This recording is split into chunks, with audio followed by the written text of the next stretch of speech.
Hi students, இப்போ நம்ம பார்க்கக்கூடிய ஒரு முக்கியமான video class 12 physics government school and matriculation school Tamil medium and English medium ஸ்டூடெண்ட்ஸ்க்கான லீவ் டே சென்டென்ஸ் சேலஞ்ச் தான் பார்க்குறோம். 11th ல இருந்து 12th போகக்கூடிய ஸ்டூடெண்ட்ஸ்க்கான முக்கியமான ஒரு வீடியோ.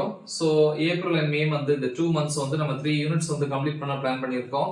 2 யூனிட்ஸ் ஆல்ரெடி முடிச்சிட்டோம். இப்போ 3rd யூனிட் போயிட்டு இருக்கோம். இந்த 3rd யூனிட்டை பொறுத்த வரைக்கும் எல்லா டாபிக்ஸும் ஆல்ரெடி டீச் பண்ணி Tamil medium English medium upload பண்ணியிருக்கிறோம். அந்த வீடியோஸோட லிங்க் இந்த வீடியோ டிஸ்கிரிப்ஷன்ல கொடுத்திருப்பேன். சோ அதை கிளிக் பண்ணி ப்ரிப்பேர் பண்ணுங்க. நான் சொல்லக்கூடிய क्वेश्चंस பப்ளிக் எக்ஸாம் பொறுத்த வரைக்கும் 70 மார்க்ஸ் क्वेश्चन எடுத்தாங்கன்னா அதுல வந்து கிட்டத்தட்ட 40 மார்க்ஸ் வரைக்கும் நம்ம இந்த 3 யூனிட்ஸ்ல இருந்து கவர் பண்ணிடலாம். ஓகேவா?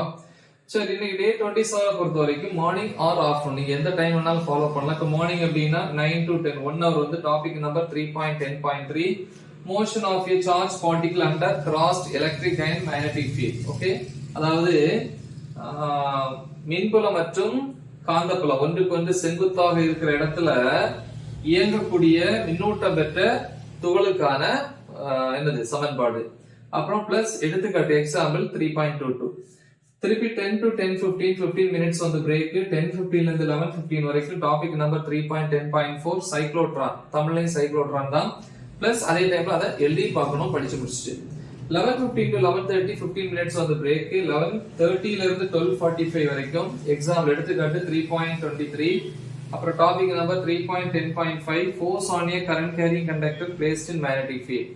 அதாவது சீரான காந்தப்புலத்தில் வைக்கப்பட்ட மின்னோட்டம் பாயும் கடத்தியில் உருவாகும் விசை.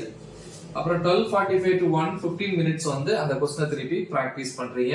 சோ இது வந்து பாத்தீங்கன்னா டே 27க்கான ஒரு ஷெட்யூல். முக்கியமான ஒரு ஷெட்யூல். நல்லா தெளிவா பிராக்டீஸ் பண்ணுங்க. மறக்காம இதை உங்க ஃப்ரெண்ட்ஸுக்கு ஷேர் பண்ணுங்க. All the best. தேங்க்யூ.